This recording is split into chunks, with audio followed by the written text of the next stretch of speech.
हमने अक्सर देखा है कि किसी व्यक्ति की मृत्यु होने पर उसके दोस्त रिश्तेदार इकट्ठे हो जाते हैं और शव को शमशान ले जाने की तैयारी शुरू होती है। शव ले जाने वाली सीढ़ी पर मृतक को लाल मोली से बांधा जाता है।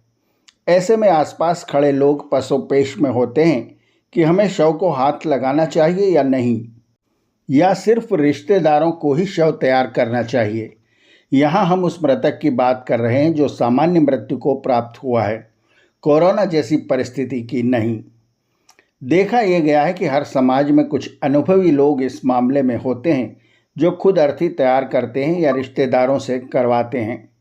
समय के साथ ऐसे लोगों की हालांकि कमी होती जा रही है। शमशान पहुंचने पर फिर वही स्थिति निर्मित होती है कि रिश्तेदार ही चिता सजाएं, शव को उस पर लिटाएं या मित्र व अन्य व्यक्ति भी सहयोग करें। इस विषय में वहां उपस्थित घर या समाज के वरिष्ठ जन जो कहते हैं वैसा ही अंतिम क्रिया में किया जाता है। आज हम देखते हैं कि शास्त्र इस विषय में क्या कहते हैं। क्या किसी अपरिचित के या परिचित के भी जो हमारे रिश्तेदार नहीं हैं उनके शव को हाथ लगाना चाहिए, उनकी चिता तैयार करवानी चाहिए या नहीं? इस शंका का समाधान बृहदारण्यक उपनिषद में किया गया है, जिसमें दो तप बताए गए हैं, एक तप और दूसरा परम तप। बृहदारण्यक उपनिषद के ब्राह्मण 11 की कंडिका 1 में तप और परम तप का स्वरूप इस श्लोक में समझाया गया है।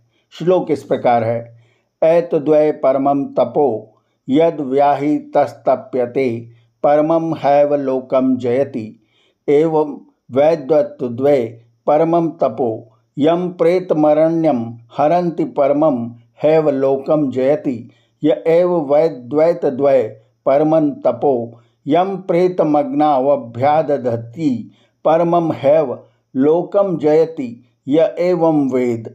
निश्चय ही यह भारी तपस्या है जो रोगी होकर की जाती है। जो ऐसा जानता है वह परम लोक को जीत लेता है और अपना भविष्य अच्छा बना लेता है। निश्चय ही यह महान तप है जो मरे हुओं को जंगल में यानी कि शमशान में ले जाते हैं। जो ऐसा जानता है वह परम लोक को जीत लेता है। निश्चय ही यह ऊंची तपस्या है जो शव को अग्नि में रखता है। जो ऐसा जानता है वह परम लोक को जीत लेता है। यह कंडिका लोक सेवा की उत्तम शिक्षा देती है।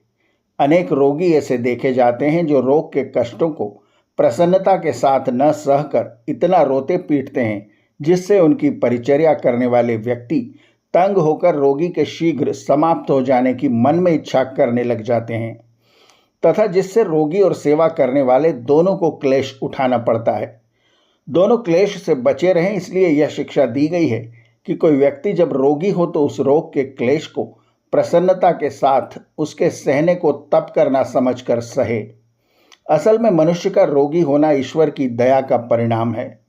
जब स्वास्थ्य रक्षा के नियमों को तोड़कर रोगी अपने भीतर रोग के अणुओं को बहुमात्रा में एकत्रित कर लेता है और उनसे उसे हानि होने की संभावना बढ़ जाती है, तब उन रोगाणुओं को शरीर से निकाल बाहर करने के लिए वह रोगी हुआ करता है।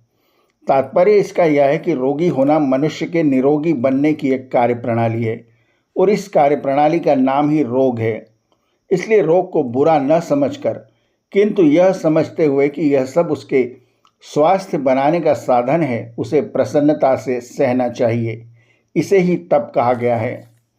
जब मनुष्य मर जाता है तो उसके शव को शमशान तक ले जाने को तप ही नहीं अपितु परम तप कहा गया है। इसका अभिप्राय यह है कि शव से किसी को घृणा नहीं करनी चाहिए, अपितु लोक सेवा समझकर प्रसन्न चित्त से उसे शमशान ले जाना चाहिए। इसको भी परम तप कहा गया है कि अग्नि में शव को रखा जाए।